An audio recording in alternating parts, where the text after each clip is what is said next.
I repeat, we have taken down the dragon.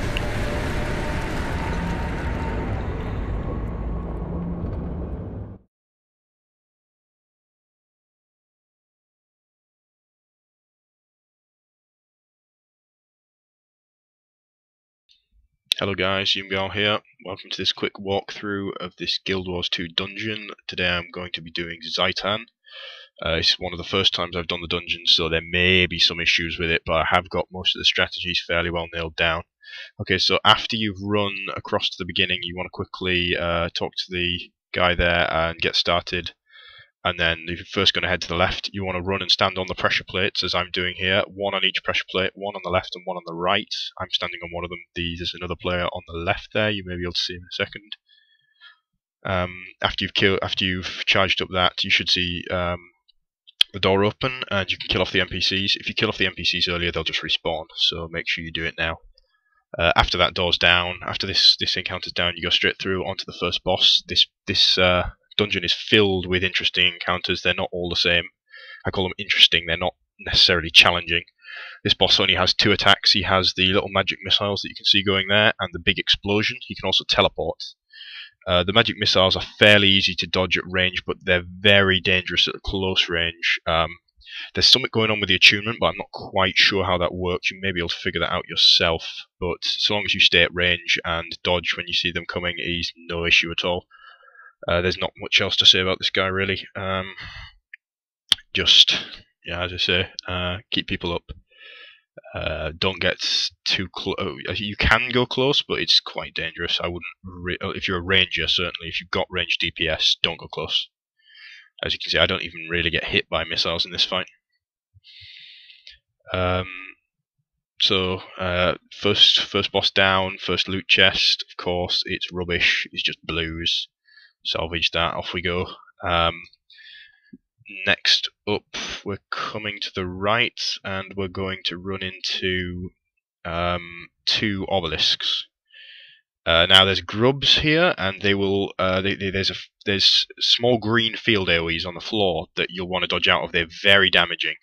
But apart from that, this is fairly easy encounter as well. Here you can see I'm just firing through both of the obelisks, hitting both. I don't even have them move throughout this entire fight.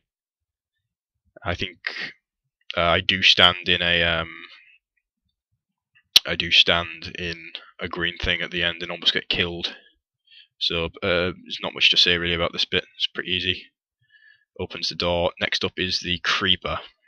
This guy is somewhat interesting. He summons grubs that go on the floor, and if they reach him, I'm not sure what they do because this dungeon is pretty easy and they've not actually managed to reach him. So the way we've just done it is we've fired at, I think they'll probably heal him or give him a frenzy or something.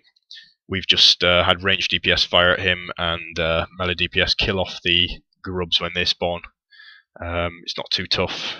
It's fairly straight kill after that if you're keeping the grubs down.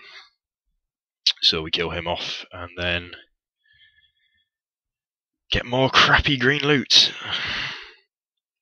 The loot in this dungeon is not spectacular, but you have to do it if you want to advance to stage 2, to the exploration, which is much tougher, I might add. I actually got a gold here, but salvage that as well. Why not? Okay, so we're heading off now to get stage 3 of the beginning. There's this one. There's traps coming up here. These traps are quite easy to beat. They are very short range, so just stand back and shoot at them. If you get close, they'll screw you up pretty quick. The fly swarms on the floor, you don't want to stand in those. Obviously, they hurt you. This trap is somewhat buggy. I don't seem to be able to hit it, which is kind of strange. But yeah, it's just a few of these traps. You'll encounter these again later, so keep in mind how they work.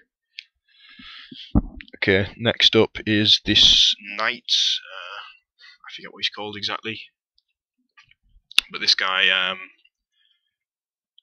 is fairly easy. He summons exploding creeper mobs, bloated exploder guys, and they will run over to you and explode. It's fairly easy to dodge them. Just let them start doing their explosion animation, and then roll away. I think I get downed maybe once in this fight. It's not too tough, at all. Of course, try and keep everyone rezzed. That's a pretty standard thing to do, really. Keep some basic things to do PvE are you want to try and keep as many dots as possible. You want to make sure you've not got multiple people doing poison because it gets wasted. But you always want him to be poisoned. You always want him to be bleeding. Try and keep the bleeding count as high as possible because that's most of the damage that you'll find for PvE will come from bleeding. It's very efficient damage. After that, you need to run back to that little helicopter back there and touch it at the back of the room to advance. So now we're going on to the next stage. There's a small cutscene here, and you get lifted off into a airship, which is what you'll see happening here. Now, the airship stage is fairly interesting. It's quite fun, and I see potential for Guild Wars 2 to do something with this kind of stage in the future. It's not super well implemented, but at this current stage, there's going to be 3 giants on the right. So you want 3 guys, each manning the right-hand cannon, and 2 guys to kill off the ads, while the guys on the cannon just want to spam number 2 ability. They can keep it up basically permanently, always permanently, as long as they don't screw up, and that will bounce back all the projectiles. So you've only got to worry about the few mobs that get on the deck, and they're not too difficult to deal with.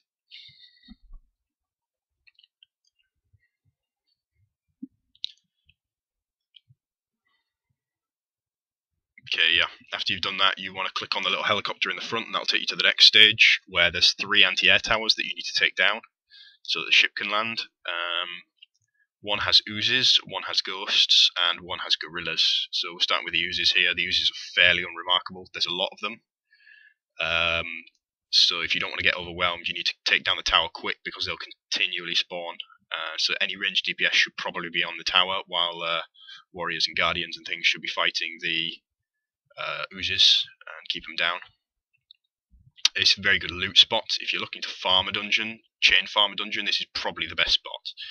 You could chain farm this all day for quite a lot of XP and probably decent loot as well. This is pretty tough. The way we did it was had one warrior just kite around the ads while everyone else shot down the tower. The ads actually kill me, surprisingly. Well, maybe not surprisingly. But yeah, the mobs after this they go beast mode and owners. But yeah, they're not too tough once you've taken down the key thing is to take down the tower, or they'll keep respawning, as far as I know. Always take down if it's pretty much the case for all dungeons that if there's an object, the mobs will keep respawning so long as that object is alive. So you need to split your DPS between the mobs and the object. If you die, you need to respawn back on the ship and get back on the helicopter, as you saw there. Okay, so here we are just finishing off the ghosts. Yeah, they're pretty tough actually. Just I recommend taking the archer first and then just kite around the others. Here we go. The gorillas are next. Now these have the eyes of Zhaitan out the front, well, the little turrety things that we saw before, so you want to be careful of those, but there's no need to kill them, so you can just run around the back, like we've done here, kill them from behind while one person kites the gorillas. And then once you've destroyed the tower, you can continue to ignore the eyes, just drag the gorillas away. And as you see here, we're going to use a bit of a trick. Maybe I call it a trick more than anything. We're going to pull all the mobs over to the side here where the airship is about to land. And then when the airship has landed, I'm going to climb on top and I'm going to use the cannon to fire at the guy there. You see the mouth of Zhaitan that spawned now that you've destroyed the 3 towers. It's important to note that the 3 towers, as soon as the 3 towers are destroyed, the mouth of Zhaitan will spawn. So, even if you're in the middle of fighting the gorillas, as we are here, he'll still spawn. So keep that in mind. Okay, so I teleport back on board using the waypoint, and now I'm going to man the gun. My teammates are going to pull the mouth of Zhaitan over towards me, and then I'm just going to fire and fire and fire and fire and fire. Now, while I'm doing this, I'll explain what the guys who aren't on the cannon need to be doing. He's got two abilities. One where he'll one main ability really. He does a vortex that sucks everyone in. And when he's doing that, you want to pick up the other ability he has is he vomits those fireballs out. And you want to pick when he's doing the AoE vortex, you want to pick up the fireball and you want to use the number 1 ability on him, and that'll throw it into his mouth, which will cause about 13,000 damage and 25 stacks of vulnerability. If you look at the damage numbers I'm getting here, look there, it's about 700. But as soon as someone stacks the vulnerability on him, you'll see it just skyrockets to 2,200. Really screws him up. So yeah, it's quite an important thing. I would recommend if you're standing there shooting him, I'd recommend using a ranged attack, standing still, just fire, as he's sucking in with the vortex. You want to pick up the fireball and throw it. And each time he vomits a fireball at you, you just want to simply dodge out of the way and run back to where you were. So you end up with a nice pile of fireballs that are always there, ready to throw at him whenever he does the vortex.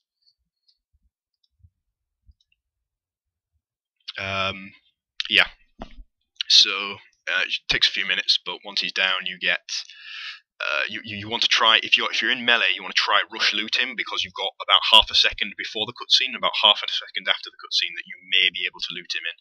Otherwise, you're not going to be able to loot him, and you just have to make do with the chest. So I don't get to loot it, of course. So there we go. Now everyone's back on the ship, and anyone who didn't loot it can't loot him, but they do get to open the chest, of course. So I'm just quickly salvaging everything. Now this stage is most of the stage for the rest of the dungeon now. So what you want to do is you want to sit at the back. I'm getting a major lag here, so I actually restart the fraps, and there we go. You want to sit. You don't want to sit on the front as I am here. You want to move back to the. Here we go. The dragon's attacking now. So you're attacked by the dragon, and you want to move. You don't want to sit on the front here. You want to sit back behind the chest, like where I am here, because the dragon drops 3 large AOE's on the front of the ship that will they'll screw you up if you aren't at the back. Now what the dragon here does is he flies around, and the first one always comes up on the right hand side, and he hovers on the right hand side, and then when he's doing that, you can use the 3 cannon on the right to basically gun him down, and we managed to do it actually in just 2 rounds. So he actually dies immediately. That was really easy. It took us 4 rounds on the first go, but this time only 2 rounds, really smoothly executed. So yeah, basically you want to be spending most of your time standing about where I am here, well, maybe a bit further back, killing off the ads, and then when the dragons come, you want to man whichever gun there that's on the correct side.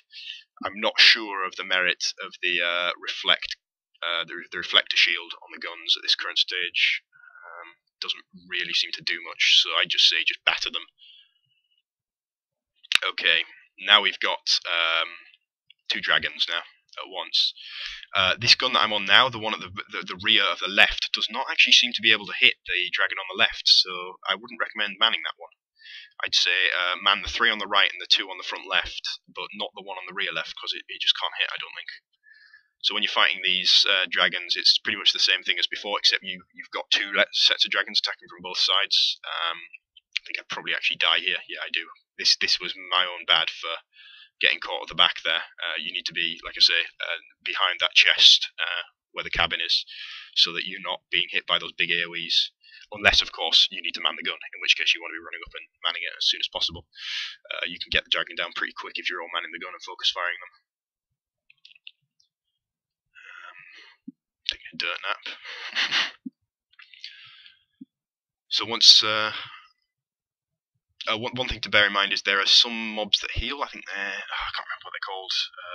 But make sure you take down the healing ones first. Always, they have an AOE that they summon a fountain. It's quite nasty and it heals as well. Okay, so here now you're boarding the final stage. You board this battleship with Logan Thackeray on it. You get on board and there's the chest reward. Now you just defend. You're just defending this middle section for pretty much the rest of the instance now.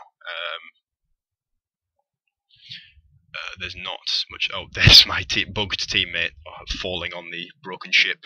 Goodbye. Yeah, here comes Zhaitan himself. Really nice. Yeah, really nice model on Zhaitan. I'm pleased with that. Although I'm not overall pleased with the dungeon.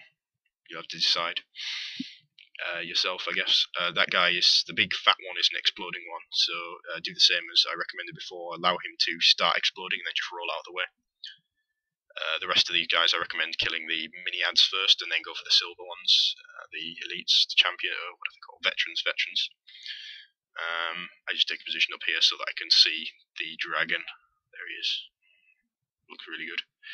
So yeah, after you've dealt with this first wave of ads, Zhaitan will. Once you've completed this first mission, if you look in the top right, you've got a time limit. You need to keep the NPC alive for that full time limit.